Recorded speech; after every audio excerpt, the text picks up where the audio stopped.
voulais mettre la valeur de famille dans mes 5 valeurs que j'avais choisies.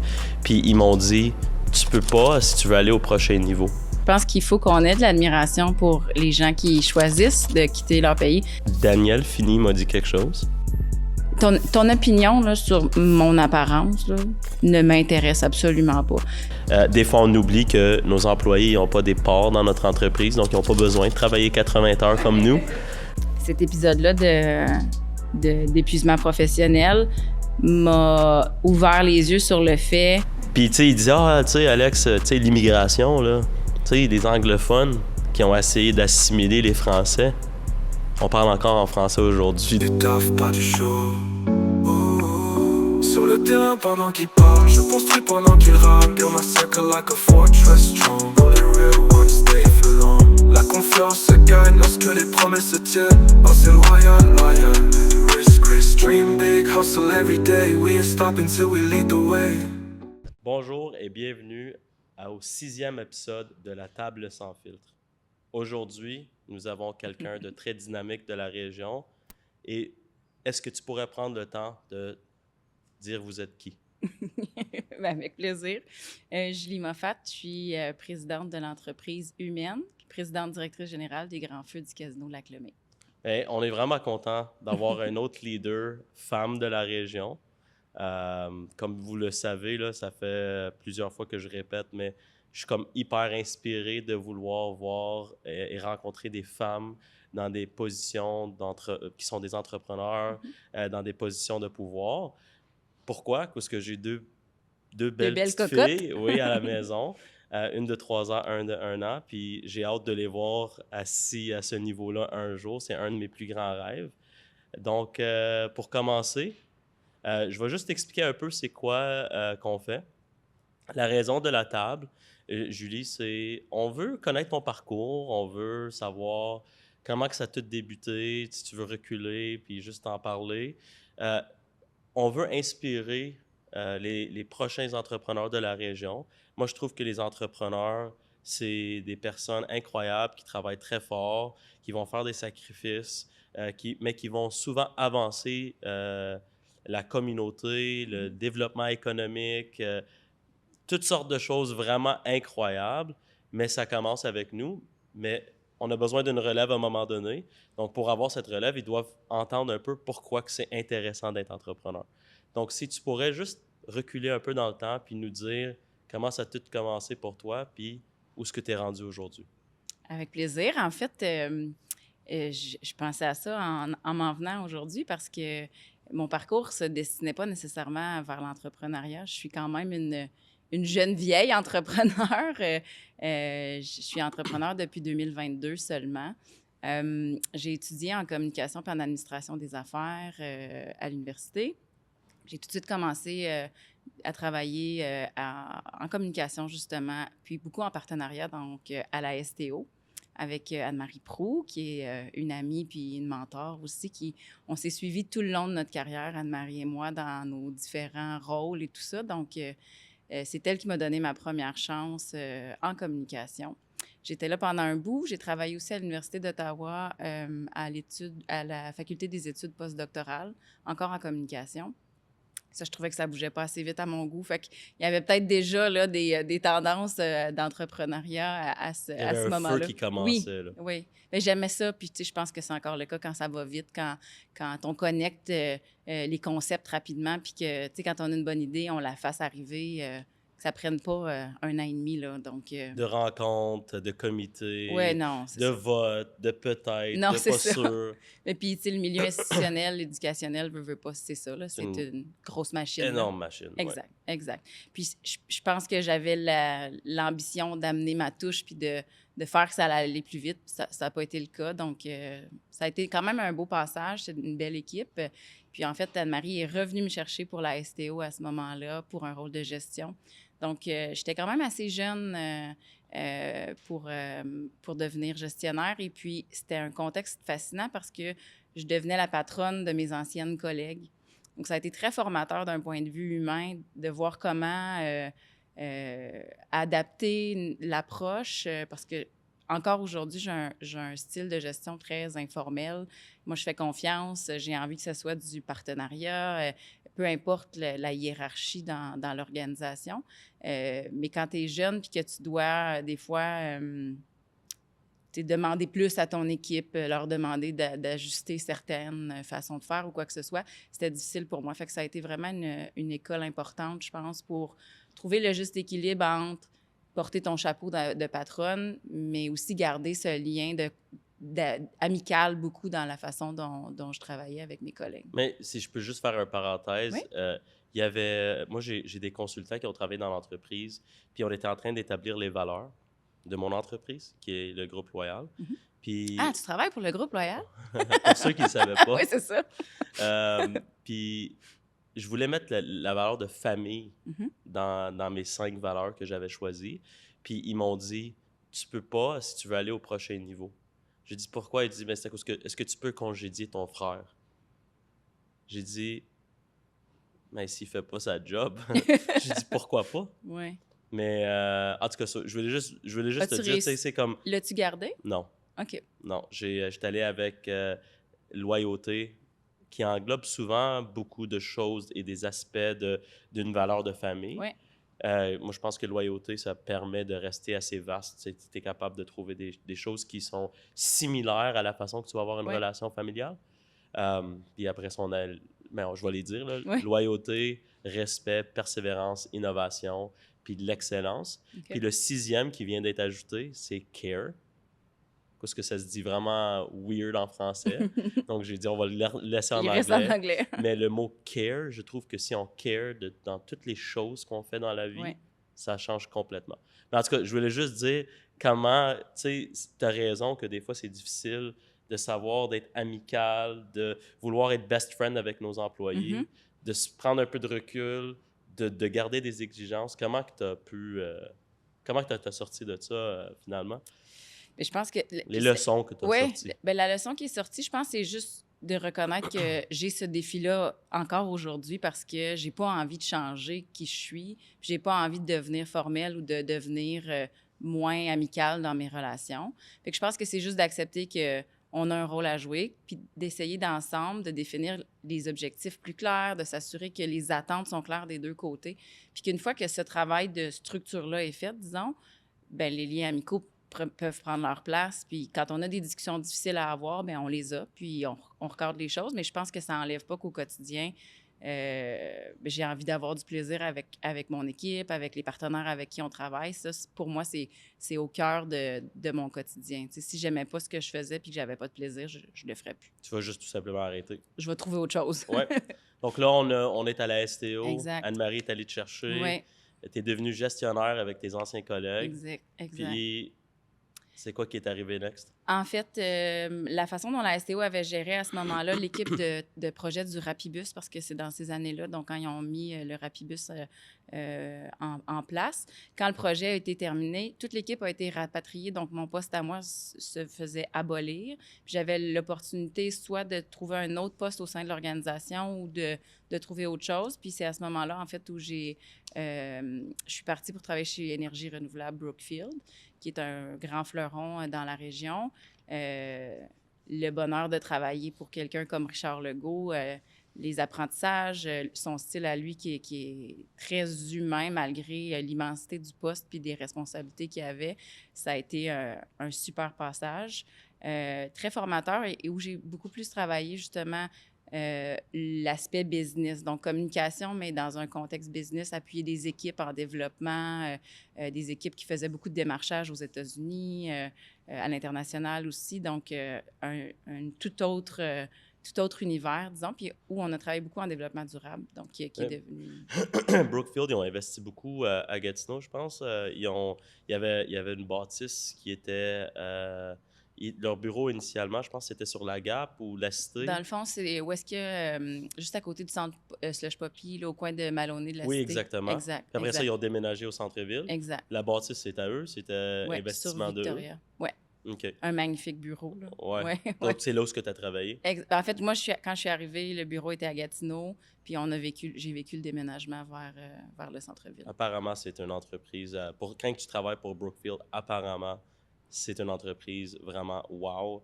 J'ai un cousin qui a travaillé là-bas, Oui. puis il me parlait tout le temps de comme tu peux jamais avoir un meilleur environnement de travail que Brookfield. Je sais pas si c'est le cas aujourd'hui, mais C'est un environnement où la performance est importante, évidemment, parce que c'est une entreprise qui est cotée en bourse, qui a des attentes élevées et tout ça. Mais moi, j'ai beaucoup appris. Puis c'est drôle parce que tantôt, toi et moi, on parlait d'authenticité, mais c'était fascinant parce que c'est un univers où les gens travaillent de façon très sérieuse. Quand on est rentré à Gatineau, là, quand je suis arrivée, il y a 200 personnes qui travaillent sur un étage, puis tu n'entends pas une mouche voler, ou à peu près, là. Ou tu entends une mouche voler, c'est ça la bonne expression. ouais. Parce que les gens sont à la tâche. Puis je le disais tantôt, moi, je suis une personne qui veut avoir du plaisir. Donc, moi, je ris fort, je déplace de l'air, je parle fort. Puis au début, je n'étais pas sûre de voir comment je m'insérais dans cet univers-là qui était très corpo. Mais j'ai fait ma place, puis je pense que quand je me suis permis d'être moi-même, c'est là où ça a bien passé parce que j'amenais cette énergie-là. Là. Je veux pas passer beaucoup de temps sur Brookfield, Ouais. mais j'aimerais ça que tu me dis comment est-ce qu'ils ont été capables d'avoir cet environnement de performance? Tu sais, comme souvent, les entrepreneurs, on va se parler, là, puis on va se le dire, là, on a des fois de la misère à garder la performance à la hauteur on le souhaite. Des fois, on oublie que nos employés n'ont pas des parts dans notre entreprise, donc ils n'ont pas besoin de travailler 80 heures Ouais. comme nous. C'est une erreur qu'on fait souvent. Je sais que moi, j'ai déjà dit, tu sais, au salaire qu'ils gagnent, il n'y a pas des parts.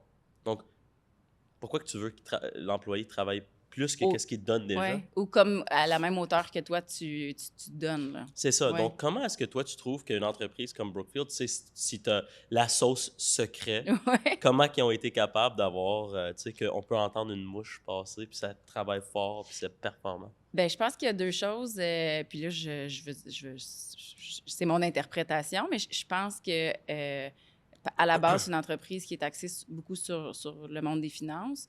Et c'est des gens qui ont cette structure-là puis cette droiture-là, je pense, à la base dans leur profil. Puis l'autre chose, je pense, c'est beaucoup au niveau du recrutement. Tu sais, ils savent aller chercher les individus qui ont ce profil-là, de vouloir performer, peu importe que tu aies des parts ou pas dans l'entreprise. Après ça, pour moi, je pense que mon approche de comment faire en sorte que les gens soient performants, je le vois d'une façon différente, où je pense qu'il faut leur donner l'univers puis l'environnement dans lequel ils se sentent bien, puis qu'il y a un rôle clair, qu'ils sachent où est-ce qu'eux, ils s'en vont, puis c'est quoi leur objectif. Puis de sentir qu'ils contribuent à quelque chose de plus grand qu'eux. Dans mon équipe à moi, je pense que c'est comme ça qu'on le travaille. Puis je pense qu'on réussit bien à être dans un bel équilibre entre la performance, puis je vais dire le plaisir encore, parce que je pense que si on cherche à avoir des gens qui travaillent comme des machines, bien, il est où le plaisir pour eux, puis est où la satisfaction de l'accomplissement? Je pense qu'il faut trouver des façons de célébrer aussi nos réussites d'équipe. Donc, comment est-ce que tu as créé? Bien, on va arriver à, Ouais. à ton entreprise. Donc, Ouais. une fois qu'on est là, je vais te le demander. Pas de problème. Donc là, on est à Brookfield. Qu'est-ce qui se passe après Brookfield? Mais Anne-Marie est encore revenue me chercher. Ah, c'était Anne-Marie, là. Dans le fond, le rôle de direction de Export Outaouais se libérait et elle me voyait dans ce poste-là. Puis j'ai eu énormément de plaisir dans ce rôle-là. C'était la première fois que je me retrouvais dans un rôle où j'étais pas au service de l'entreprise pour laquelle je travaillais, mais au service de clients. Donc, avec Export Outaouais, c'était vraiment d'aider les entreprises qui veulent vendre à C'est l'extérieur. là que je t'ai connu pour la première fois. Oui? Je savais pas que c'était quoi Export Outaouais, OK. mais j'avais rentré à ID Gatineau. Puis il me parlait d'Export Outaouais, puis là, j'ai regardé, puis j'avais vu Julie à Export Outaouais, mais j'essayais de trouver une façon d'exporter mon produit pour que je peux t'écrire un courriel. J'ai jamais été capable, donc je t'ai jamais écrit un courriel. Ça, c'est honnêtement la C'est vraie vrai? première fois que j'ai su Ça, ton c'est nom. drôle. Je voulais trouver une façon pour te contacter, pour dire, moi aussi, j'exporte à l'extérieur de Oui. Gatineau, je crée de l'opportunité. Qu'est-ce que vous pouvez me donner pour Oui, c'est m'aider? ça. J'étais pas capable, T'étais pas rendu malheureusement, là pas encore. encore. C'est Non. ça, pas encore. Clé. Donc oui, donc t'étais à Ouais. Export Outaouais. Mais ça, puis- ouais, c'était vraiment un beau trip Export Outaouais parce que quand tu es dans un rôle conseil comme celui-là, ben c'est d'être, c'est ça, d'être un outil pour les entrepreneurs. Puis ce qui me fascinait, c'est qu'une journée, on était avec une entreprise agricole. Le lendemain, on était en discussion avec une entreprise en haute technologie. Donc, ça m'a fait apprendre sur tellement de domaines. Puis ça nourrissait beaucoup ma curiosité. Donc, ça a été vraiment quelque chose de super intéressant comme dans mon parcours. Donc, tu avais genre un style de exposure extraordinaire, là. Tu étais assis avec des PDG de toutes sortes d'industries. Je suis sûr que tu as appris beaucoup de choses. Tu sais, cette feeling-là d'être alentour des entrepreneurs de la région, moi, je pense que c'est tellement enrichissant d'être capable d'avoir ces échanges. C'est vraiment bon. Puis je pense que ça m'a montré que mon côté business était peut-être plus aiguisé que je le pensais, justement, parce que, comme tu dis, t'asseoir avec quelqu'un qui est en contrôle de son entreprise, qui a une vision pour le développement en Europe ou aux États-Unis ou dans d'autres provinces, ils savent où ils s'en vont, mais j'étais quand même capable à certains moments d'amener une idée, de poser les bonnes questions, de les aider à amener la réflexion autour de leur projet plus loin. Donc, ça a été quand même enrichissant de voir que j'étais rendue là, disons, dans mon parcours. Là. Wow, ben, c'est vraiment intéressant. Puis là, je présume que c'est à ce moment-là que... Bien, en fait... mon conjoint qui a une entreprise en branding, en marketing, souvent, il me demandait de lui donner un coup de main sur des mandats où il y avait de la rédaction parce que C'est quoi l'entreprise? C'est Vacarme. Vacarme. Oui, Yannick, mon amoureux. Puis, donc, je faisais les deux. Je gérais Export Outaouais, l'équipe, le développement, mais aussi le soir, ben je faisais des mandats de rédaction. Donc, ça me donnait un quotidien, disons, bien rempli. Puis je suis arrivée à la croisée des chemins où il fallait que je fasse un choix, soit de me dire, là, je vais me concentrer pleinement à Export Outaouais ou je tente ma chance à faire le saut, à être travailleur autonome, à me lancer en entrepreneuriat. Puis c'est ce que j'ai fait. Puis, tu sais, c'est fascinant parce que, je veux dire, j'avais 38, 39 ans. Comme je te disais tantôt, pour moi, c'était même pas... Tu sais, j'avais pas 12 ans, puis je me disais, mon Dieu, moi, je vais avoir ma business. Là, tu sais, il y a des gens qui c'est complètement ancré en eux, puis c'est clair que c'est ce qu'ils vont faire. Moi, c'est pas du tout ça. Ça s'est présenté au fil de mon parcours, justement. Puis, un late bloomer. C'est ça, je suis une late bloomer. Ouais. Ça, c'est une expression que j'aime beaucoup. Oui, mais je pense que c'est exactement ça. Puis, tu sais, je réalise à quel point je suis bien dans ce mode-là, dans la liberté que ça m'amène, dans la façon où je peux décider comment je veux développer les choses plutôt que d'être dans un cadre où il faut comme des fois se battre pour changer les choses. Là, je l'ai fait comme je le souhaite. Puis je pense que c'est ce qui me plaît beaucoup dans ce nouvel univers-là. Donc, parle-nous un peu de ton entreprise. Qu'est-ce que vous faites dans votre entreprise? C'est quoi le rôle que vous avez? J'aimerais ça connaître un peu l'entreprise. Mais ça, c'est la question que je trouve toujours difficile parce que j'essaie de justement pas trop me donner un cadre. J'ai fait un exercice ou un atelier pour définir, mon offre de service quand je me suis lancée avec un de mes amis, Maxime Gard, que j'aime vraiment, vraiment beaucoup.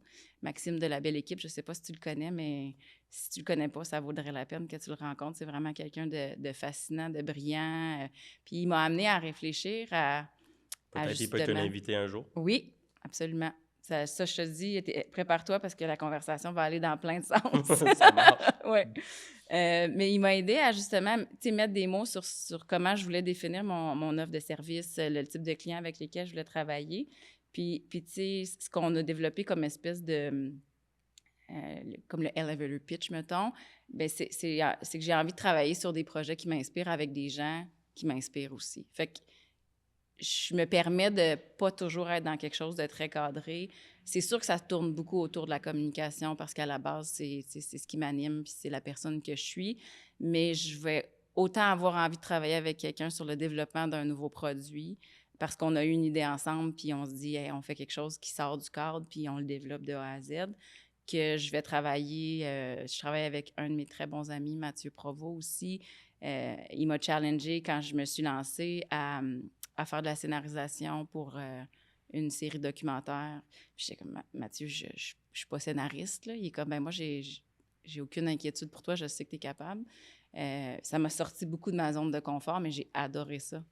Donc, c'est ça, j'essaie de pas trop me donner de cadre. Je fais des relations de presse aussi pour des entreprises où souvent, c'est des amis qui qui créent des projets, puis je veux les aider à faire connaître le projet.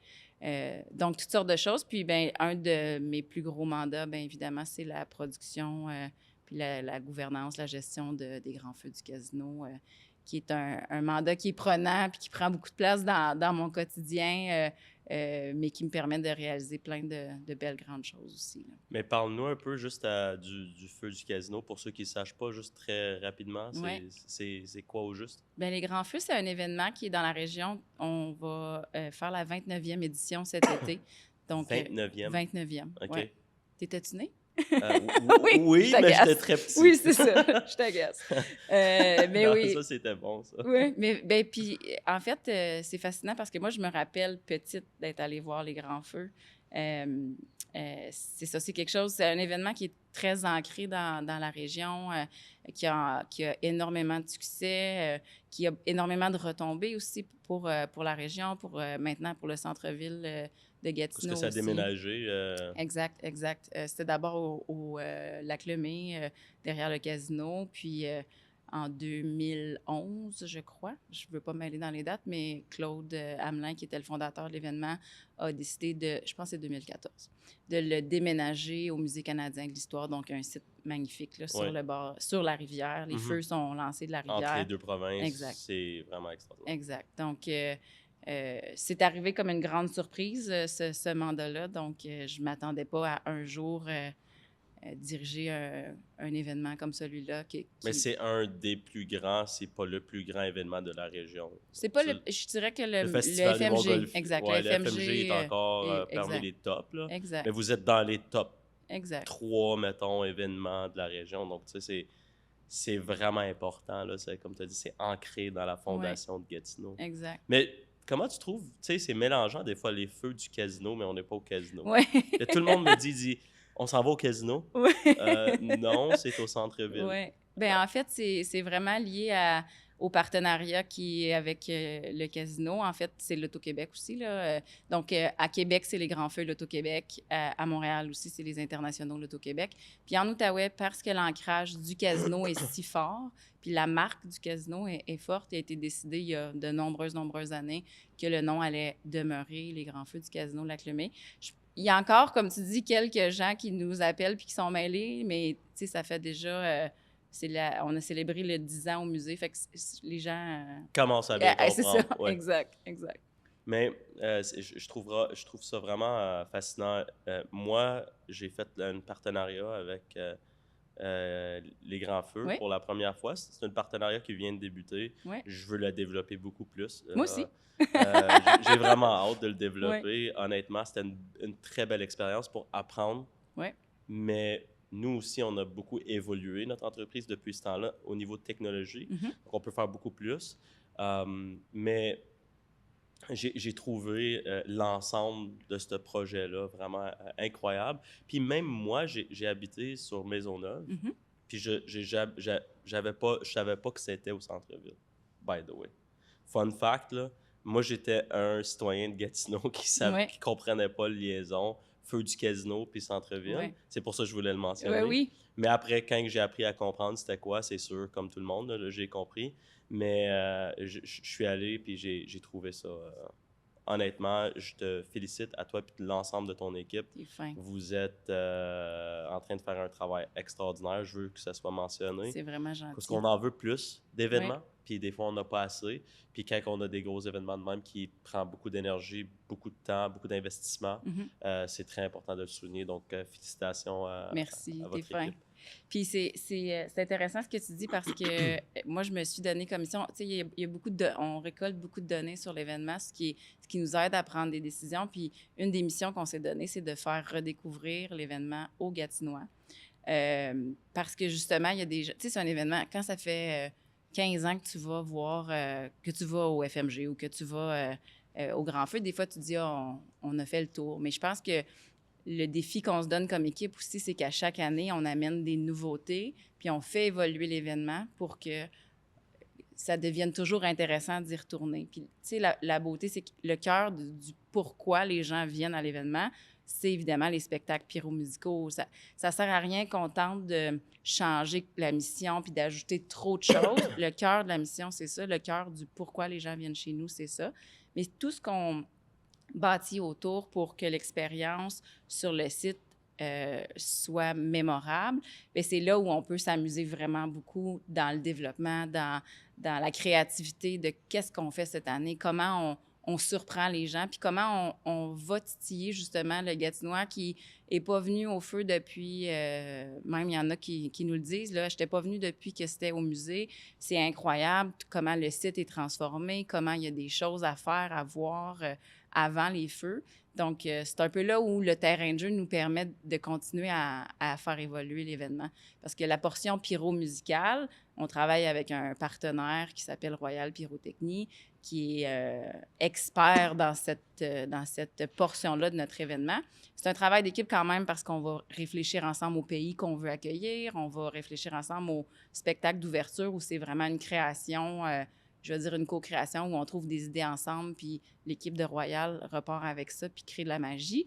Mais tout le reste, c'est là où nous, on a un terrain de jeu vraiment agréable, où on peut aussi créer des partenariats où les entreprises de chez nous peuvent rayonner et peuvent s'amuser aussi avec le public. Ça prend combien de temps de monter tout ça? 1 an. Non, mais je parle de monter le site comme tel. Le site physique? Comme là, quand on décide, OK, là, faut qu'on commence à tout monter, préparer, parce que dans X nombre de jours, on va avoir nos invités. 2 semaines. Ça prend 2 semaines? Oui, un petit peu moins que 2 semaines, je te dirais, là, un 9 jours à peu près, là. On arrive sur le site du musée avec les équipes. On a la chance de travailler avec des équipes qui sont là depuis le tout début, en fait. Je pense que si je peux lancer des fleurs à mes prédécesseurs, tu parlais de loyauté tantôt, je pense que c'est le cas. Puis c'est important pour moi, quand je suis arrivée aussi, d'avoir cet esprit de loyauté-là, parce que les gens... Il faut savoir que les Grands Feux, c'est une toute petite équipe. On pense des fois que c'est une grosse machine, mais au courant de l'année, c'est 4 personnes qui y travaillent, incluant moi. Mais la magie, elle arrive quand toutes les autres équipes, toutes les autres entreprises qui viennent nourrir la création de l'événement viennent nous rejoindre durant l'été. Donc, avec l'équipe logistique, les équipes terrain, la sécurité, tout ça, on commence 9 jours avant le premier soir de feu.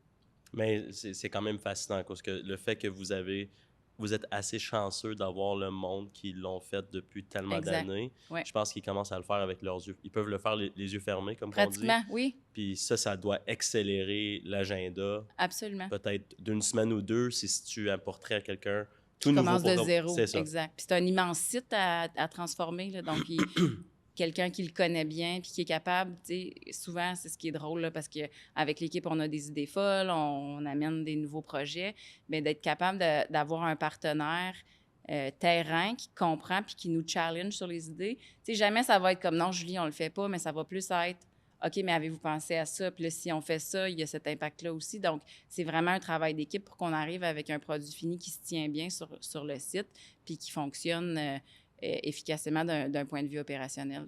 On est vraiment chanceux de pouvoir compter sur eux. Je vais te demander, avant de passer, j'ai une question importante que je veux te demander, mais c'est quoi l'objectif, le big objectif pour 2026 pour l'événement? Pour les feux? Que vous souhaitez atteindre comme dirigeante d'un grand événement comme ça, que tu veux laisser une marque pour dire on a fait quelque chose qui n'a jamais été fait. Y a-tu quelque chose, y a-tu un objectif? Tu veux-tu me faire sortir des scoops? Ouais, j'aimerais bien ça. Ben en fait, il y a 2 choses. Tu sais, là, ça va être ma 3e édition. Donc, la première édition a vraiment servi à me saisir des opérations, bien comprendre l'ensemble des rouages, le budget, l'ensemble de l'œuvre. L'année dernière, j'ai regardé l'événement. Tu sais, une fois qu'on arrive à l'événement, moi, les soirs de feu, j'ai pas tant d'autres rôles que de recevoir des gens, les accueillir, aider l'équipe quand il y en a besoin. Mais on l'a dit, l'équipe est quand même très, très autonome. Donc, ça me permet de regarder chacun des morceaux de cette immense soirée puis de voir les opportunités de développement, de comment on peut venir peaufiner les expériences, comment on peut continuer à trouver des façons d'exploiter ce site-là différemment. Donc, c'est beaucoup là où l'objectif qu'on a pour la prochaine année. On veut amener plus loin la dimension internationale de l'événement aussi, parce qu'on le ressent dans le ciel. On reçoit des firmes de 4 pays, souvent de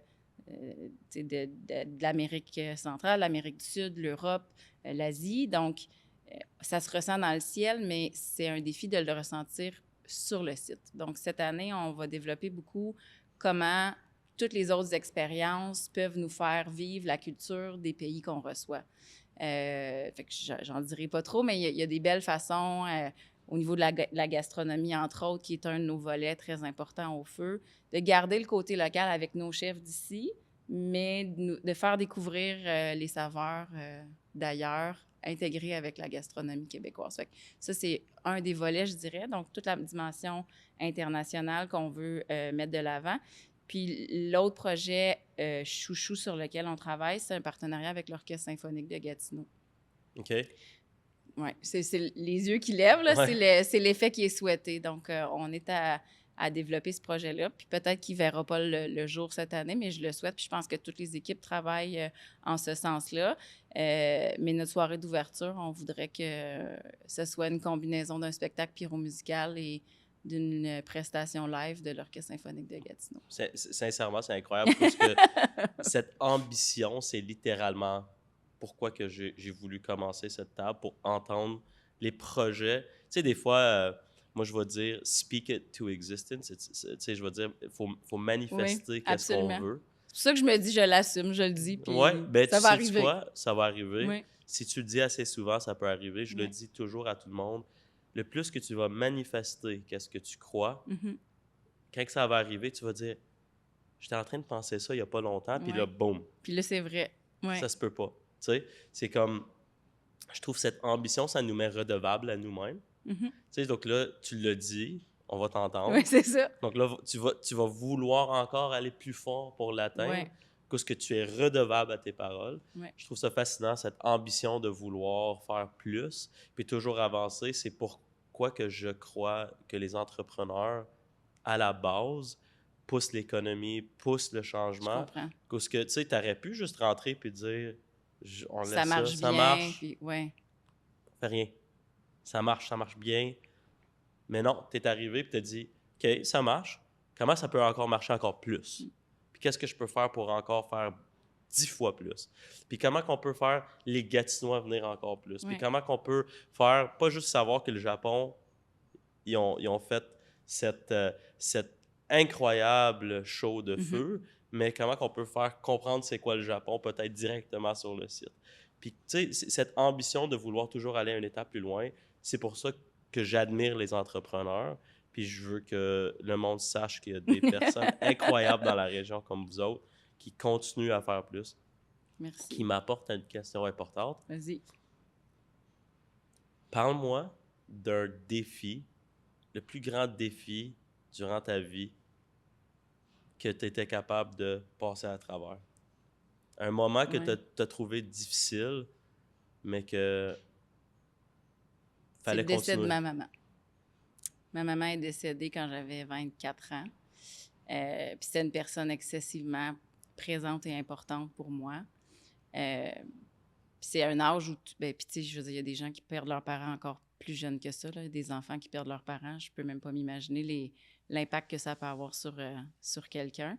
Mais ça a changé vraiment, vraiment beaucoup de choses dans ma perception de la vie, dans l'importance que je donne à prendre soin de ceux qu'on aime, puis de faire en sorte que quand on perd quelqu'un, on n'a pas de regrets, puis on n'a pas l'impression qu'on a manqué des moments avec cette personne-là.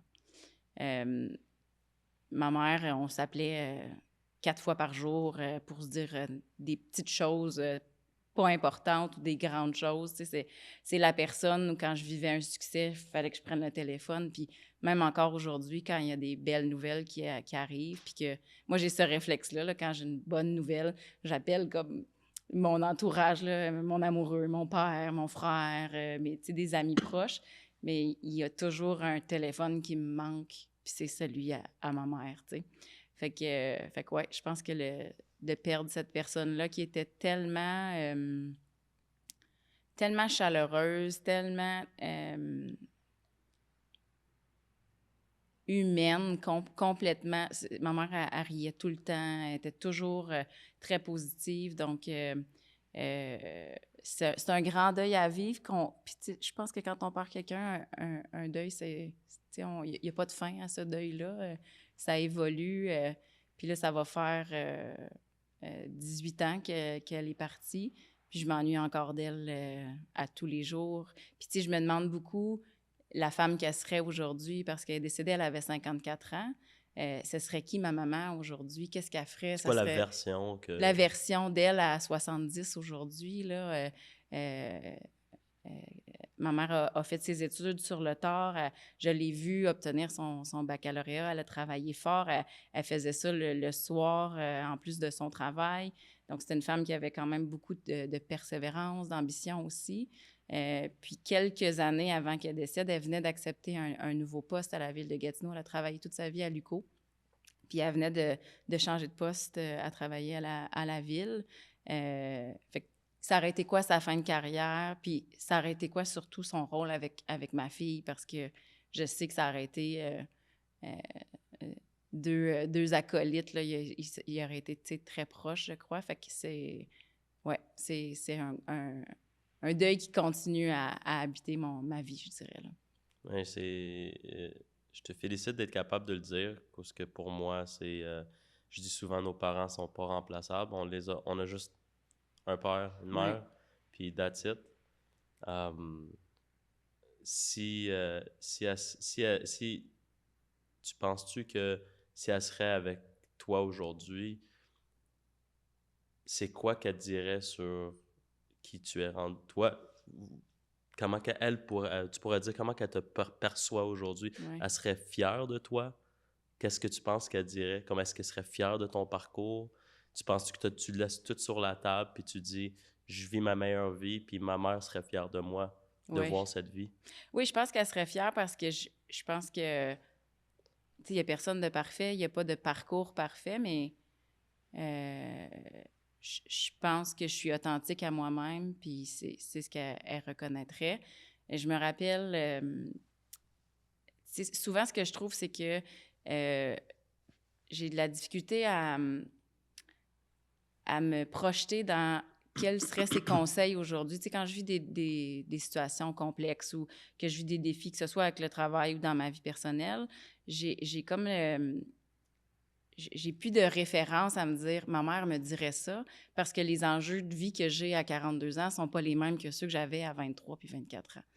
Je sais que profondément, les conseils seraient les mêmes, tu sais, le même aspect de justement de prioriser la famille, de penser à soi, d'être fidèle à qui on est. Ça, c'est des bases qu'elle m'a léguées puis qui sont ancrées. Mais oui, je pense qu'elle serait fière parce que je suis restée la même, je pense.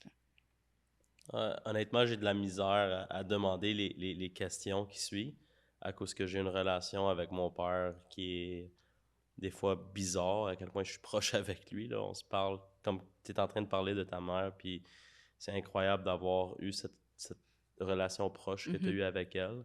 Je l'ai avec mon père, j'ai peur de cette journée. Je dis souvent, j'espère que je peux partir avant mon père pour pas être capable de le vivre. Je pense pas que lui dirait la même chose. Ouais. mais moi, c'est vraiment un moment que je veux pas vivre. C'est un moment très difficile même de le penser. Ouais. Donc, de le vivre, c'est comme... Je peux pas m'imaginer, puis je veux pas m'imaginer. Non, c'est ça. Puis, t'as pas besoin, je pense, profite plutôt du moment présent puis de chaque moment que tu as avec lui plutôt que de te dire quand il sera plus là, tu sais. Parce que ça va faire en sorte que, justement, tu n'auras pas de regrets puis tu te diras pas « Mon Dieu, j'aurais donc dû dire tel truc à mon père avant qu'il parte. J'aurais donc dû faire telle activité avec lui, passer plus de temps avec lui. » Tu sais, je pense que c'est ce que ça m'a appris. Puis c'est encore difficile aujourd'hui parce qu'on vit des vies de fous, on est toujours occupés. Puis, tu sais, dans les 2 dernières années, avec les feux, je le vis. Tu sais, l'été, j'existe plus, là. Je suis pas disponible, puis je trouve que je manque des moments avec mon père, avec le chum de ma mère aussi, qui est encore hyper présent dans ma vie. Puis c'est important pour moi de me ramener à ça parce que les réalisations professionnelles qu'on a dans notre vie, c'est une chose, puis ça fait partie de qui on est puis de comment on se définit. Mais au bout de la ligne, ce qui est primordial, c'est les liens familiaux puis les liens amicaux les plus forts, tu sais. Puis je me permets de te dire ça, mais on s'est connus pour vrai la première fois. Je ne sais pas si tu t'en rappelles, mais c'est quand j'étais juge au Gala de la Chambre pour les Excelors, puis tu étais en candidature. Puis quand on a fait l'entrevue pour rencontrer chacun des finalistes, tu m'avais beaucoup impressionnée pour tout ce que tu avais bâti avec l'entreprise, toute la vision que tu avais de réussir à transformer une industrie qui est quand même très traditionnelle, puis qu'il y a peu de gens qui se disent « OK, mais comment on va plus loin là-dedans? » Puis j'étais vraiment fascinée de voir tout l'aspect technologique, tout l'aspect développement durable, partenariat et tout ça. Mais ce qui m'a le plus marqué de ta personne, c'est quand on t'a demandé à la fin « As-tu autre chose à nous dire avant qu'on quitte? » Puis t'as parlé justement de ton papa. Puis j'ai découvert l'humain derrière l'entrepreneur ambitieux que je venais de rencontrer. À quel point tu lançais des fleurs à ton... Je suis émotive. Moi, je commence mais à oui! de plus en plus. Mais je trouvais ça beau de voir à quel point tu étais reconnaissant envers ton père. Puis le guts que ton père a eu aussi de te laisser... Lui, il était jeune quand il a dit « Vas-y, puis, Alex, prends la place. » Puis c'est un alpha, mon père. Hein? C'est un vieux école, mais il est jeune, mon père aussi. Mon père, il a 55 aujourd'hui. Qui t'a eu jeune. Puis il m'a eu jeune. Ouais. Tu sais, puis... J'en ai comme dans des frissons, là. Mais sincèrement, je dis souvent d'être capable de prendre un backseat un peu à ton fils quand tu es comme dans tes quarantaines. Moi, je serais pas capable de le faire. Ouais. Puis cette opportunité qu'il m'a donnée, je suis vraiment comme content que j'ai été... Honnêtement, tu sais, il n'y a rien d'acquis dans la vie. Je pourrais tout perdre demain. Mais qu'est-ce que je dirais, c'est pour moi, c'était super important d'être au moins capable de maintenir le fait que j'ai été capable d'avancer, évoluer l'entreprise. C'est du gravy, là, tu sais, c'est comme yes, tu sais, t'as pris la bonne décision, puis c'est ça que je voulais. Je voulais être capable de lui dire comme, tu sais, tu t'es pas trompé. Tu t'es pas trompé, puis cette pression est énorme. C'est clair. Je te dirais, il y a des moments où tu dors pas, où tu pleures dans ton dans ton auto, voilà. Ou dans ton lit. Ou dans ton lit, tu sais, ouais. parce que tu as des moments tellement difficiles que tu vis tout seul, tu veux pas partager à ton père dans ce moment-là, parce que tu veux pas qu'il pense « Ah, il y a quelque chose qui marche pas », donc tu essaies de cacher. Donc là, tes émotions restent à l'intérieur. Puis un peu comme la relation que tu avais avec ta mère. Tu sais, moi... mon père m'appelle à comme genre 5h30 le matin. Il m'appelle à minuit avant de dormir. On s'appelle 42 fois dans une journée. Des questions que j'ai déjà les réponses. Je vais appeler juste pour demander. Juste pour vérifier, ouais. C'est mon meilleur ami, honnêtement. Donc, tu sais, c'est le fun que tu te rappelles de ça. Ça veut dire, tu sais, comme... Des fois, je veux pas oublier de lui donner et lui lancer les fleurs qu'il lui aussi mérite. Exact. Parce qu'il a commencé quelque chose. Il a passé le flambeau. Il est encore présent, mais... Il te fait confiance. Ouais. Donc... c'est le plus beau des cadeaux qu'il pouvait te faire. Hein? Cette confiance, pour moi, cette loyauté que je lui dois pour la confiance qu'il m'a donnée, je ne vais jamais le briser. Même, je te dirais, des fois, je me réveille puis je dis... Mon père, il était pas facile quand on était jeunes. Tu sais, merci, premièrement, de me laisser cette opportunité d'en parler. Ben oui. Là. Mais... Mon père n'était pas facile, tu sais, il était radical dans ses mots. Hein? Il disait toujours des affaires. Moi, j'ai pas de fils à moi qui vont venir dans cette planète puis partir puis pas laisser leur marque. Il dit, moi, je veux personne qui soit meilleur que moi, même pas toi, même pas mes fils. Tu sais? Parce qu'il m'a eu jeune puis figurait sa vie tout seul puis il était arrivé dans un pays à 21, 22 ans. Ma mère était enceinte parce qu'elle avait retourné au Liban, ils sont mariés. Puis là, elle est revenue, elle était ici avant lui, mais quand il est arrivé en décembre 91, moi, je suis venu au monde 92 janvier. Donc, il y avait en plein hiver québécois. Plein hiver, il comprenait rien. Oui. Là. Qu'est-ce qu'on fait ici? Là? Même, tu sais, il me raconte des histoires, puis tu sais, comme, on l'a facile. Des fois, tu sais, comme tu arrives à un pays, tu parles pas en français, tu parles très bien en anglais, mais tu parles pas en français. Tu essaies de figurer comment tu vas nourrir ton enfant qui vient venir au monde un mois après que tu es arrivé dans un nouveau pays. Il faut que tu apprennes les lois, la culture, les valeurs, la façon d'être. Donc, tout cet aspect-là. Puis en plus, tu as un enfant, comme tes parents sont dans un autre pays. Oui, c'est ça, t'as pas de Il soutien, n'y a pas de là. soutien. T'as personne, t'as pas d'oncle, t'as pas de tante. Il n'y a personne qui va t'apprendre, il n'y a personne qui va t'aider, il n'y a personne qui va rien faire. Tu dois tout figurer ça, puis tu dois travailler 3 jobs. Puis dans tout le chaos de ça, tu dois être un mari. Tu dois trouver du temps pour ta femme. Ma femme, c'est une autre femme incroyable qui travaille énormément fort des côtés de mon père.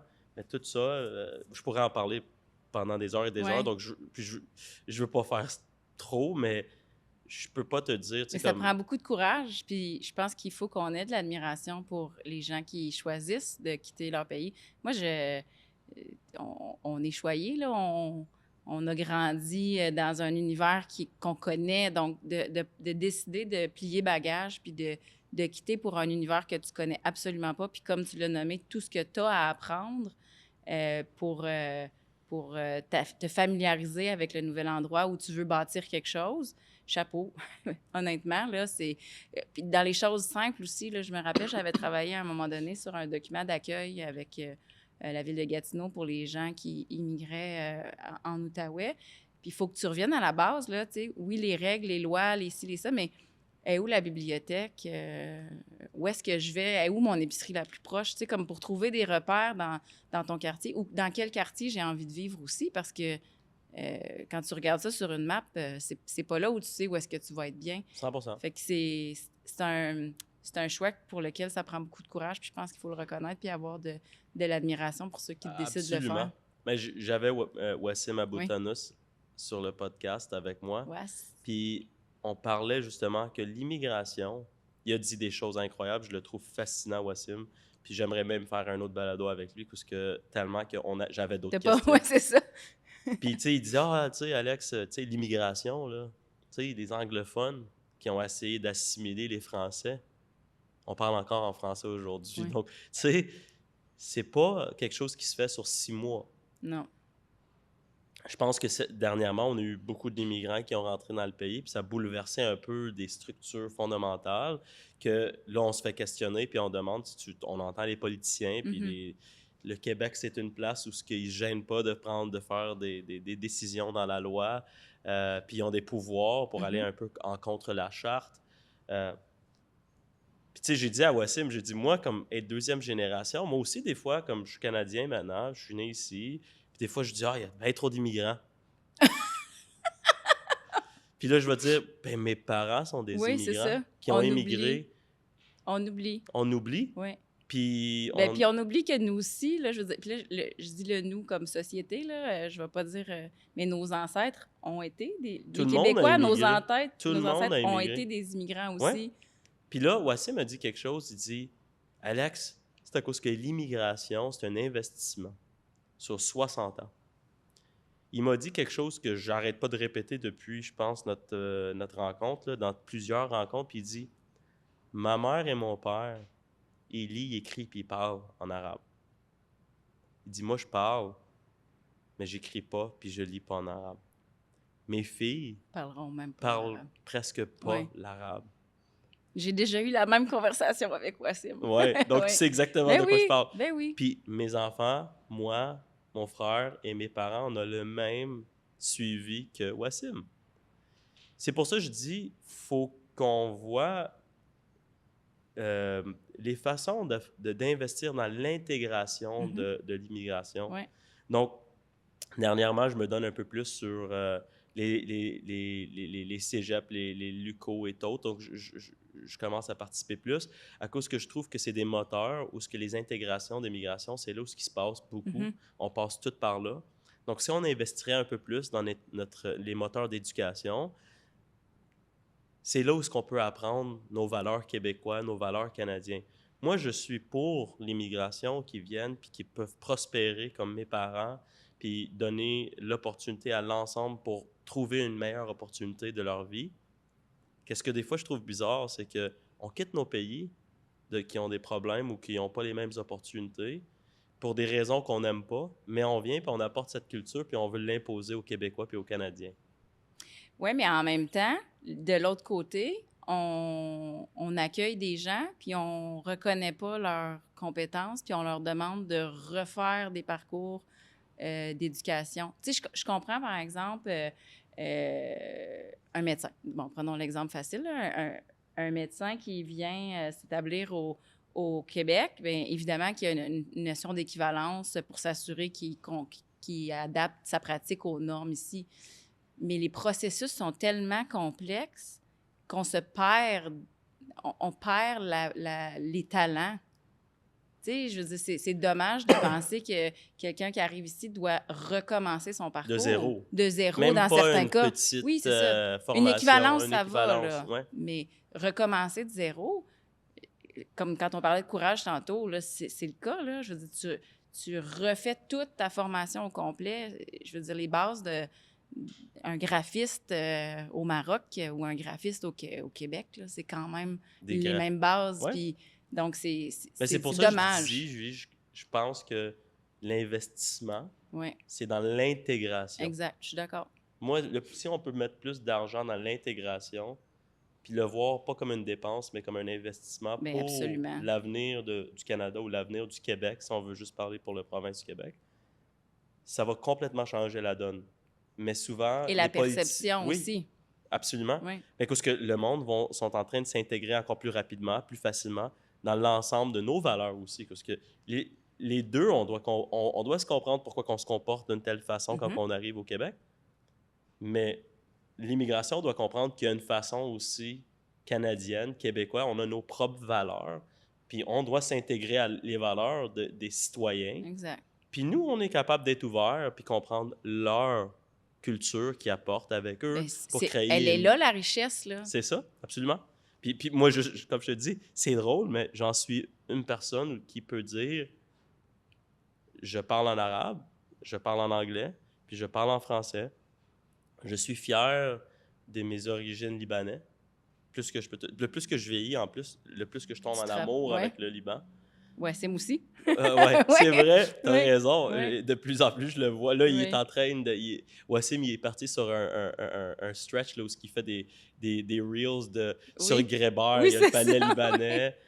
Sur Grébert, il monte un autre, là, la boulangerie. La boulangerie, oui. Je le vois aller, là, il est comme sur un trip. Mais puis on l'a reçu à la maison, Wassim et Jess, sa conjointe, on avait un souper d'amis, et il a amené le dessert. C'est un dessert libanais que je connaissais pas. Mais c'est bon? C'est délicieux. C'était vraiment, vraiment délicieux. Du nom? Non. Tu vois, c'est ça. Mais je me rappelle pas du nom, mais je me rappelle du goût, ça, je peux te le dire. Puis c'était complètement dans ma palette, là, avec du fromage, de l'eau de rose. C'était vraiment, vraiment délicieux. Mais si on n'avait pas... Puis des fois, il faut qu'on revienne à ça, tu sais, la base de ce qui nous connecte comme humains. La bouffe, c'est assez... c'est clair que c'est le cas. On doit tout manger. Exact. On doit tout manger, mais on peut aussi découvrir des saveurs, puis Absolument. en parlant autour d'une table. Puis c'est drôle parce que cette soirée-là a justement amené à beaucoup de discussions sur l'immigration, sur l'intégration et tout ça. Puis je pense que plus on se parle sans filtre, comme bien, ça fait en sorte qu'on se dit les vraies affaires puis on se comprend mieux. Plutôt qu'avoir une discussion politically correct, comme tu disais, sur ce que devrait être l'immigration. Disons qu'on arrête de se cacher derrière notre doigt. Là. Exact. À un moment donné, il y a des choses qu'on pense, on le dit, c'est pas pour faire mal à personne, mais c'est la réalité, puis c'est correct. Et puis c'est pour faire réfléchir aussi, puis tu sais, je pense que quand on a des points de vue différents ou une perception d'une situation qui est différente, bien, il faut avoir l'écoute pour comprendre la réalité de l'autre puis se retrouver à mi-chemin, finalement. Mais moi, je dis souvent, la base d'une démocratie, c'est d'avoir des débats. Absolument. Puis si on commence à masquer nos opinions, bien, le débat il est déjà erroné. Si on se dit les vraies choses, on peut commencer à s'approcher nos idées pour être capable d'avancer. Ça, c'est quelque chose que je dis tout le temps. La démocratie est bâtie sur une opinion. Tout le monde a le droit à une opinion. Et le respect, ce qui est difficile ces jours-ci, par exemple, là, je trouve que dans l'opinion publique puis avec les réseaux sociaux, c'est assez fascinant de voir jusqu'où les gens vont. Puis fascinant, c'est pas le bon mot, je dirais plus triste puis inquiétant. Mais tu es quelqu'un qui vient du domaine de la communication. tu dois voir que Daniel Fini m'a dit quelque chose. Moi, je suis très chanceux, hein? Je commence à vous rencontrer un par un, là, puis j'entends toutes j'ai des bons moments de chaque podcast où ce que je suis tellement privilégié que vous me donnez votre temps. Donc, merci quand même aussi pour ton temps là, d'être Ben là, ici aujourd'hui. Là, c'est merci à tellement toi. un privilège de vous entendre, tous les entrepreneurs. Là, vous êtes vraiment extraordinaires. Mais il m'a dit, derrière un écran, le monde dit beaucoup plus de choses. Ben, Puis c'est comme s'ils sont pas vulnérables à personne parce qu'ils sont derrière un écran. Puis il dit là, moi, je rentrais dans un 5 à 7, puis la même personne qui a dit des affaires qui se dit pas. et comme hypocrite Hey, à salut, l'automne! ça Ah va? oui, Ouais. ben oui. Donc, comment tu trouves la communication, tu sais, les médias, tout ça? J'aimerais ça. Tu es une professionnelle en communication. Ben moi, je trouve ça triste et inquiétant, bien honnêtement. Puis, tu sais, on l'a vécu avec Maude, Marquis-Bissonnette, avec les élections. Il y a des choses ignobles qui se sont dites sur elle.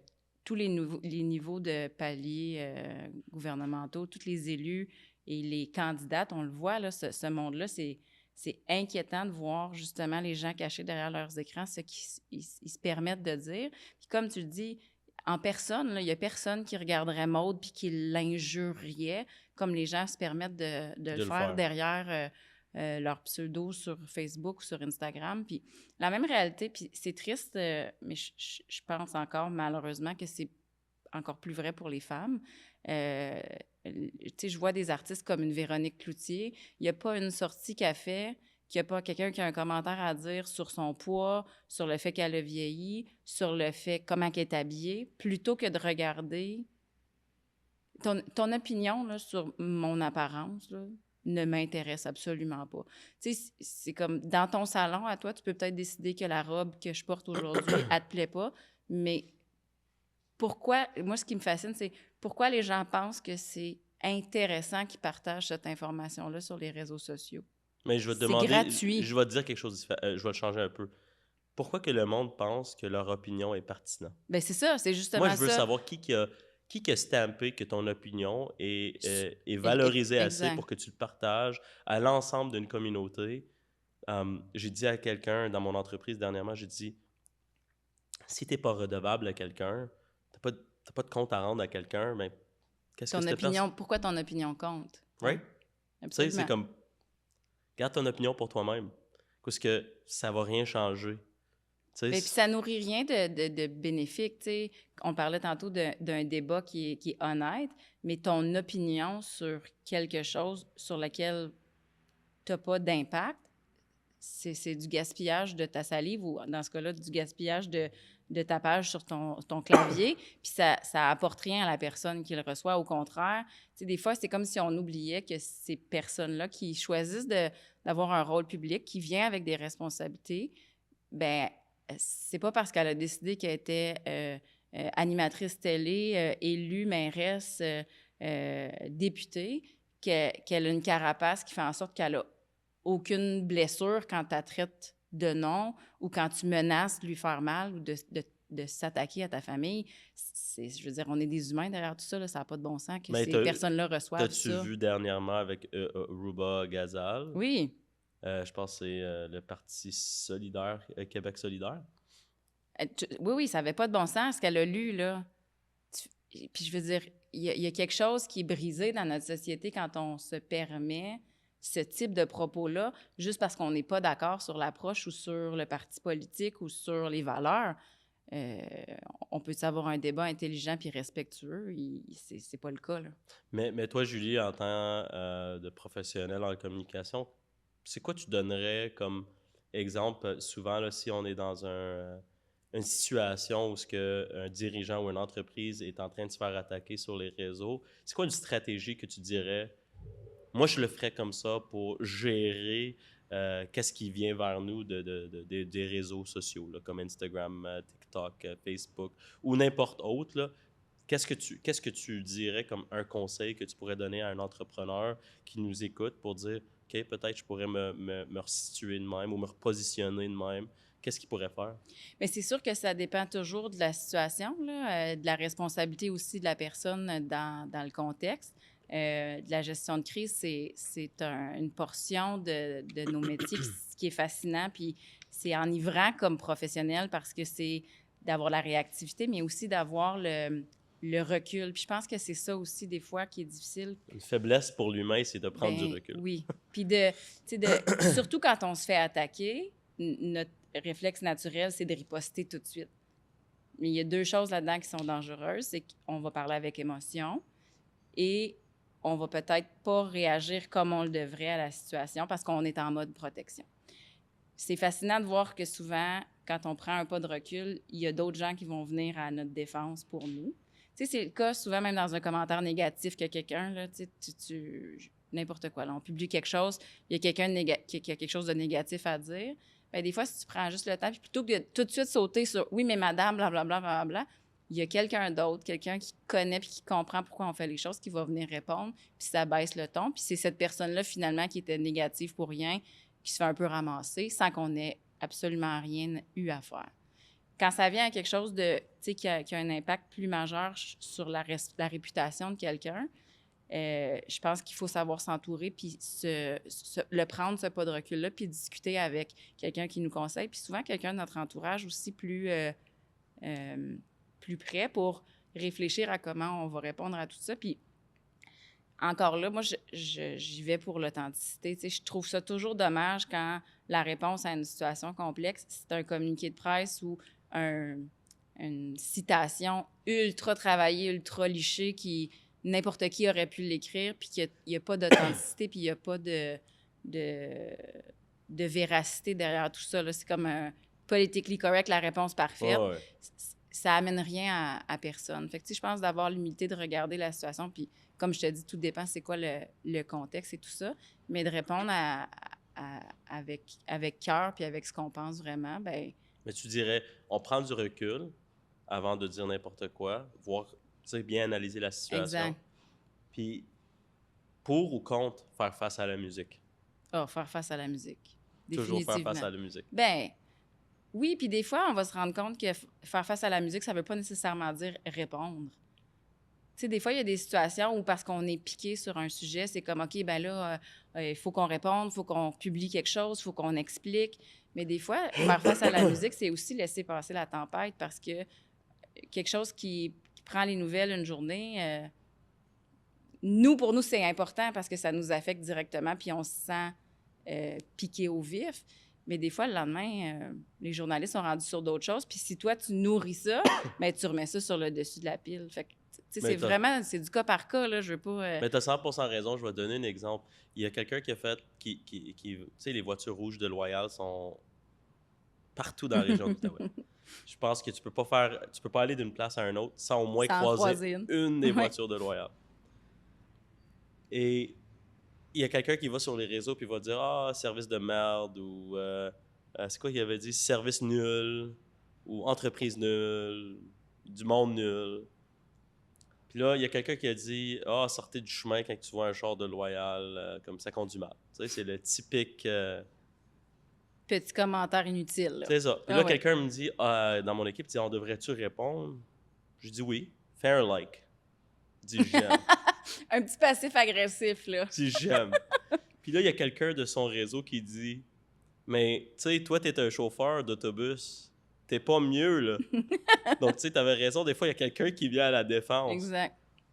Puis là, quelqu'un de mon équipe, là, elle décide de répondre, puis elle dit « Haha, on sait pas c'est qui est pire. Je sais que nous, on n'est pas les meilleurs, par contre. » Tu sais, on s'est attaqué nous-mêmes, puis on a ajouté.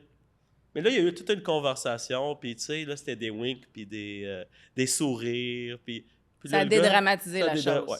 Exact. Tu sais, mais tu as aussi raison, des fois, si on prend pas de recul, il y a quelqu'un qui a dit quelque chose, puis là, on a dit « Ah, on va répondre. » La réponse n'était pas une bonne réponse. Donc, on a dit finalement, on va juste pas répondre. Mais puis c'est drôle parce qu'à un moment donné, je me rappelle plus dans quel contexte, mais on avait publié quelque chose pour les Grands Feux, puis il y avait quelqu'un qui avait fait un commentaire, puis c'est mon frère qui avait répondu pour comme défendre le point, puis je l'ai appelé après, puis j'étais comme, tu sais, Lou, je t'adore, puis je le sais pourquoi, mais j'ai pas besoin que tu viennes à notre défense sur les réseaux sociaux, là. C'est pas... Parce que ça finira jamais, en plus. C'est ça, puis je veux dire, c'est jeter de l'huile sur le feu. La personne, elle avait une opinion, elle a le droit d'avoir l'opinion. Après, si nous, on décide de répondre, d'expliquer, ce sera le cas. Mais j'ai trouvé ça mignon parce que, tu sais, c'était comme le grand frère protecteur qui embarquait. Mais je suis comme, si tu commences ça, de toute façon, tu finiras plus, là. Tu t'achètes une job à temps plein, là. Bien plus que temps plein. Parce Ouais. que moi, je trouve que les commentaires sur les réseaux sont cheap, mais tu as les droits de t'exprimer, sont faits pour ça. Juste, peut-être pas attaquer les personnes personnellement, Non, c'est ça. mais si tu penses que... Il est là le défi, en fait. Il est là, la ligne est mince entre nourrir le débat, poser des questions aussi, puis comment dire, challenger l'approche ou les décisions. Ça, je pense que c'est souvent des belles opportunités, même si le commentaire est négatif, pour démontrer le pourquoi de, puis faire rayonner quelque chose de positif, puis de pouvoir expliquer plus en détail une décision ou une approche que les gens ne comprennent pas. Mais c'est ça. Il y a malheureusement trop de gens qui se permettent de le faire sans que ce soit respectueux. Puis c'est ça qui est dur, je pense, avec les réseaux sociaux.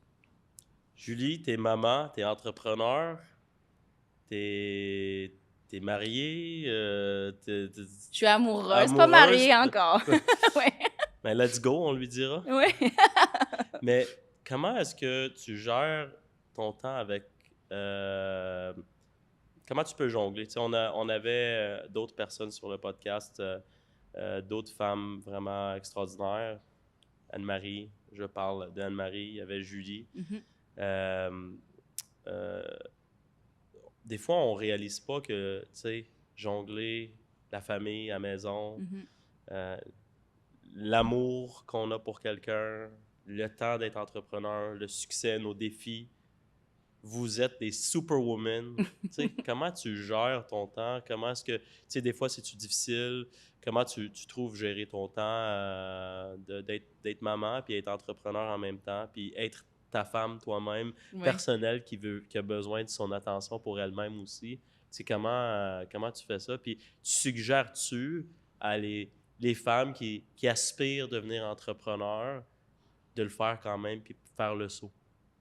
C'est une très belle question, puis je pense que c'est le plus grand défi qu'on vit au quotidien. Puis c'est drôle que tu dises qu'on est des superwomen parce que au début de ma trentaine, j'ai écrit un texte qui s'appelait « Je ne suis pas superwoman », qui parlait justement de ça. Puis je pense que quand on a un profil ambitieux, j'étais plus jeune, j'étais très, très ambitieuse au niveau carrière. Puis je me suis perdue. Tu sais, j'ai vécu un épisode de burn-out important qui m'a mis par terre pendant plusieurs mois, puis qui m'a forcée à revoir mes priorités, revoir la place que je donnais à ma réalisation professionnelle au sein de la personne que je suis. Tu sais, on se définit beaucoup par notre travail, mais la réalité, c'est qu'il y a tellement d'autres aspects de qui on est qui sont aussi importants, plus importants, des rôles... mon rôle de maman, il faut que ce soit ma priorité. Mais quand on regarde tout ça, je pense que, tu sais, quand on parle d'équilibre travail-famille, c'est le pire mensonge, là.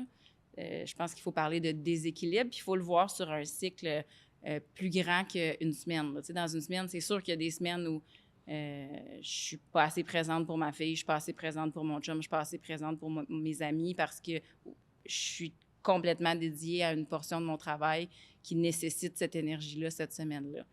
Quand on le regarde sur une année, puis qu'on réussit à trouver des moments précieux où on est vraiment présent pour les gens, je pense que c'est là où on réussit à mieux reconnaître une forme d'équilibre. Mais jongler avec des balles quand t'en as trop aussi, bien, c'est sûr que tu vas finir par en échapper. Puis c'est dommage quand celles que t'échappes, c'est celles qui sont tes relations familiales. Puis cet épisode-là d'épuisement professionnel m'a ouvert les yeux sur le fait que je négligeais ma relation avec ma fille. Puis, tu sais, je suis pas une mauvaise mère, là, et j'étais pas présente, mais pas autant que naturellement je voudrais l'être. Fait que elle était petite, c'était la Ève, là, elle devait avoir, quand j'avais 30 ans, elle devait avoir 6 ans.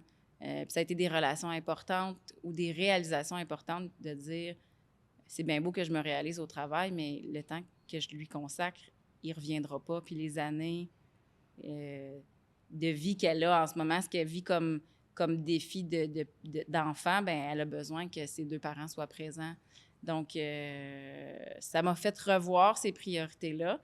Donc, je pense que tu sois entrepreneur ou pas, tu sais, on est dans une ère où on a à être, à porter beaucoup de chapeaux. Je vais dire encore particulièrement les femmes, peut-être. Donc, je pense qu'il faut être capable de prioriser les chapeaux qui sont les plus importants pour nous.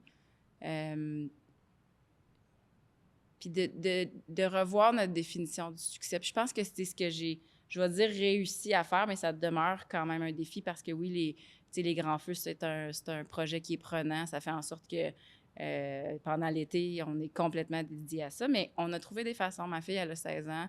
Cet été, ça va être le 2e été qu'elle travaille avec moi au feu. Donc, ça nous permet de vivre ces moments-là ensemble. Elle me dit tout le temps qu'elle est fière de moi puis qu'elle trouve qu'on fait donc des belles choses. Donc, de pouvoir le vivre avec elle, ben ça nous permet de passer du temps de qualité ensemble puis de lui montrer qu'elle aussi, elle peut contribuer. Mais on passe aussi plein de temps à l'extérieur de tout ça. Puis mon chum aussi, mon chum, il s'occupe du festival Outaouais en fête, puis il m'a fait une place dans le festival, dans l'organisation. Donc, on vit ce moment-là ensemble aussi. Fait que je pense qu'il faut trouver des façons, puis reconnaître que c'est jamais parfait non plus, là. De vouloir être la meilleure blonde, la meilleure amie, la meilleure maman, la meilleure PDG, c'est pas humain de penser qu'on peut être ça tout le temps.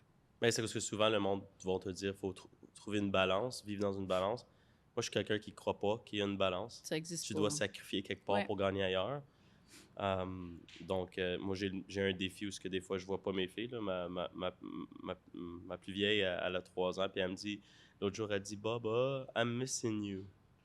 Puis là, je suis comme... Ça fait mal, ça. Je vis dans la même maison, puis je ne suis pas parti en voyage. Non, mais des fois, on n'est pas...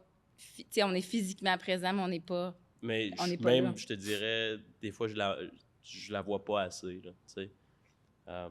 Mais, tu sais, puis pourquoi je demande ça, quand vous êtes entrepreneur femme, il y a beaucoup de... Tu sais, vous pensez beaucoup à la façon que vous allez aborder tout. Tu sais, comme je veux être la meilleure mère, je veux être une entrepreneur, je veux me prouver que moi aussi, je suis capable d'être entrepreneur. Puis, c'est pas à cause que je suis une femme que je suis pas capable de le faire. Puis, moi, en tant qu'homme, où ce que j'ai juste une seule responsabilité, c'est faire mon travail, puis peut-être être un papa. Tu sais, je regarde ma femme. Et être un amoureux. Puis essayer, tu sais. Mais je regarde ma femme, puis tu sais, c'est fascinant de la voir aller. Tu sais, comme, elle prend soin de 3 enfants, parce que je me considère le 3e. Je suis le plus vieux. Je suis son premier. Donc, puis elle a une carrière. Mais elle a, tu sais, elle a mis, à travaille à temps plein, elle a d'autres aspirations qu'elle jongle pour essayer d'être mère en même temps, prendre soin de la maison. Moi, il faut juste que je sors les poubelles. Puis j'oublie. Tu fais pas le souper. Mais je commande. Okay. Quand je commande, je dis c'est moi qui l'ai fait. C'est moi qui ai fait le souper. Ouais. Mais tu sais, c'est juste, tu sais, c'est vraiment une fierté pour moi de la voir aller. Puis de vous voir aller, les femmes entrepreneurs, c'est vraiment, c'est le fun d'être capable d'avoir ces échanges. Tu sais, des fois, comme moi, je sens le couteau. Oui, c'est ça. Quand ma fille me dit ça, mais c'est encore 100 fois plus pour vous quand vous l'entendez, je pense, parce que vous voulez splitter votre temps partout, puis vous voulez jongler, puis gérer, puis vous voulez paraître les plus belles, vous voulez être les meilleures mamans, vous êtes capable d'être en succès comme entrepreneur. Mettre des standards élevés. C'est des standards hyper élevés. Moi, il faut juste que je sors les poubelles le mardi. Moi, j'ai la belle vie. Puis j'arrive, puis tu sais quoi? Des fois, elle me dit, Alex, oublie pas que c'est mardi aujourd'hui. Fait que même les poubelles, c'est elle qui y pense. Ah, c'est ça. Non, mais vraiment, c'est ça. Il y a quelque chose que tu as dit, par exemple, que je pense que avec le temps, j'ai lâché prise, c'est vouloir me prouver. Tu as dit ça, puis moi, j'ai plus cette envie-là, je pense. Est-ce que c'est à cause que tu t'es prouvé ou à cause que tu as appris que tu n'as pas de compte à rendre avec personne autre que toi-même? Tu n'as pas à te prouver. Je pense que j'ai eu, tu sais, on parlait tantôt de être gestionnaire jeune. Puis quand je suis arrivée à la STO, j'avais dit, c'est moi qui vais aller représenter la STO à la Chambre de commerce. Tu sais, c'était comme, OK. Fait que, tu sais, j'étais ambitieuse et je voulais développer ce réseau-là. Est-ce que je voulais me prouver ou je voulais grandir? Je pense que je voulais grandir, mais ça passait par se prouver parce que quand on est jeune, quand on est une femme, c'est comme elle sort d'où, c'est comme comment on lui donne sa chance. Puis je pense que je me suis essoufflée à vouloir me prouver que j'étais bonne, que je pouvais être performante. Je pense que là, je suis plus dans je fais de mon mieux. C'est pas parfait, on peut pas tout faire. Puis tant mieux, ben ça nous donnera d'autres projets pour l'année prochaine. Fait que je pense que Très c'est bien juste dit. de lâcher prise sur la performance à tout prix, puis de dire notre mieux, il est déjà grand. Fait que je pense que c'est peut-être une façon de faire en sorte qu'on fait baisser la pression aussi, tu sais, de dire les objectifs qu'on a, ben on peut les voir à plus long terme aussi pour pas s'essouffler dans tout ça, puis perdre le cap sur les autres priorités de notre vie où on doit mettre du temps. Oui, mais c'est très, très bien dit. Honnêtement, c'est d'être capable de respecter où ce que nous sommes rendus dans notre cheminement. Donc, très bien dit, Julie, vraiment. Ça veut pas dire que c'est maîtrisé au quotidien, là. Mais c'est toujours C'est un défi. un battle de Oui. soi qu'on est en train de se parler entre nous et nous-mêmes. Oui. Je peux te dire, je le vis aussi, donc je peux juste m'imaginer comment vous le vivez de votre côté. Mais encore là, c'est pour ça, c'est pas fait pour tout le monde d'être entrepreneur, c'est pas facile. Puis pourquoi je dis ça, entrepreneur? Parce qu'à la base, un entrepreneur, il est compétitif, il y a des concurrents, il y a un produit, il veut faire ça d'une telle façon. Puis, tu sais, juste tout ça fait en sorte on veut être meilleur qu'on était hier. Donc, on veut toujours se prouver, on veut toujours dépasser nos objectifs de l'année passée, du mois passé, du dernier trimestre. Nomme-les, là, tu sais. Donc, tu sais, d'être capable au niveau personnel ou au niveau entrepreneur ou n'importe comment tu le vois, d'être capable de prendre un recul puis de dire c'est ça le best, j'ai tout mis sur la table. Exact. C'est correct que peut-être c'est peut-être pas parfait, mais comme tu as dit, ça va juste donner une chance à un autre défi puis de continuer l'histoire. Exact. Donc, c'est vraiment bien dit, là. Je dirais une dernière petite chose avant que je pourrais te parler pendant des heures, là. Mais, je te l'avais dit que mais ça passe ça vite. va être là. un long balado. Ouais, puis ça passe malheureusement trop vite. C'est correct parce que ça pourrait faire on pourrait vous recevoir une deuxième fois pour avoir d'autres sujets à parler. Est-ce que tu as un conseil à donner à un entrepreneur pour avoir un succès dans ton entreprise? C'est quoi une chose que toi, tu tiens à cœur que tu pourrais partager à quelqu'un? C'est une bonne question. Puis je pense que ça s'adresse pas juste aux entrepreneurs, mais bien parce que je pense à ma fille en ce moment qui est à faire ses choix pour le cégep ou la suite de ses études, elle est en secondaire 4. Puis c'est difficile à cet âge-là de savoir qu'est-ce qu'on va faire puis pourquoi on va le faire. C'est des métiers qu'on n'a jamais faits, là, donc je pense que quand on fait les choses avec bienveillance, puis en choisissant de faire quelque chose dans lequel on croit profondément, c'est là où on va avoir le plus de succès, parce qu'on n'a pas toujours à se convaincre nous-mêmes qu'on est sur la bonne piste. De faire des choix avec notre... il y a la raison, il y a le cœur, puis il y a la petite voix, l'instinct, qui est comme une combinaison de tout ça. Notre instinct, il est comme bâti sur notre expérience, mais sur qui on est, puis notre essence même. Fait que je pense d'être capable d'écouter son instinct initialement dans les choix qu'on fait pour que par la suite, ça se rapproche le plus possible de ce qu'on croit vraiment. Je pense que ça fait en sorte qu'on va avoir un parcours plus authentique puis plus axé sur quelque chose qui va nous amener plus loin. D'avoir des bonnes convictions qu'on est c'est ça qu'on veut faire. Ouais, ben de faire vraiment qu'est-ce qu'on veut faire. D'écouter son instinct, à la base même de... Tu sais, dans mon cas, on parlait du fait que l'entrepreneuriat est arrivé sur le tard. Et je savais que j'avais ce talent-là. Tu sais, quand j'ai lancé Humaine, c'était beaucoup autour de la rédaction. C'était comme la pierre angulaire de ce que je faisais parce que je croyais en ce talent-là que j'avais puis qui pouvait être utile pour les entreprises autour de moi dans plein de formes différentes. Fait que en ayant écouté cet instinct-là de dire, je sais que si je me tourne vers un domaine dans lequel je me sens à l'aise puis que je crois qu'il peut être utile, bien après, ça ouvre plein de portes de toutes sortes de façons différentes, mais le cœur de ce que je fais, c'est quand même axé sur quelque chose dans lequel moi, j'ai confiance puis qui me plaît. Donc après, ça nous amène à plein d'endroits. Mais, tu sais, toi, ton projet entrepreneurial, tu aurais pu décider que c'était pas de prendre la relève de ton père, puis c'était de te tourner vers une autre industrie ou ton projet à toi, mais tu sentais que ta place était là. Donc, là, j'interprète pour toi, mais je pense c'est ça. T'interprètes bien. D'accord. mais c'est ça, de choisir un projet dans lequel on croit vraiment, puis qu'instinctivement, on sait que ça allume une flamme.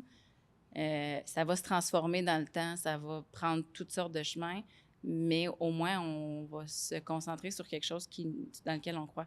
J'exprime mal ce que je veux dire, mais c'est parce que des fois, un entrepreneur va y aller par opportunisme dans un domaine où il sait qu'il y a...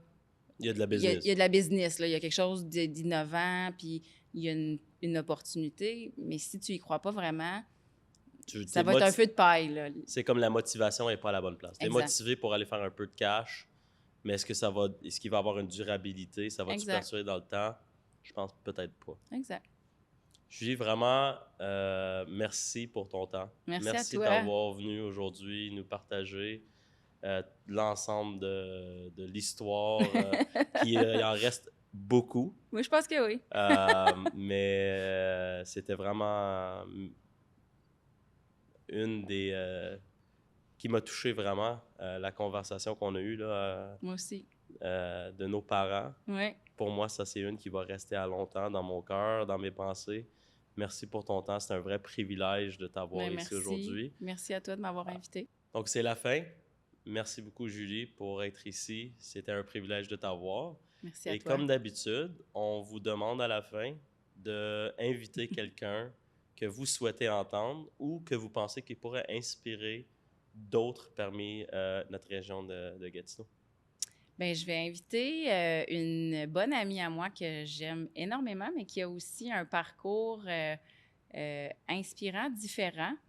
Donc, c'est Marie-Josée Fernandez de chez Habitude Design. Un magnifique commerce, plus qu'un en fait, des magnifiques commerces ici à Gatineau qui font les choses autrement. Puis si tu avais une question à lui demander, ça serait quoi que tu veux que moi je demande à la fin? Je lui demanderais comment ça se fait qu'elle a la flamme, parce qu'elle a relevé énormément de défis dans son parcours entrepreneurial. Donc, qu'est-ce qui garde cette flamme-là pour continuer? C'est bien. Merci beaucoup, Julie. Merci, Alex.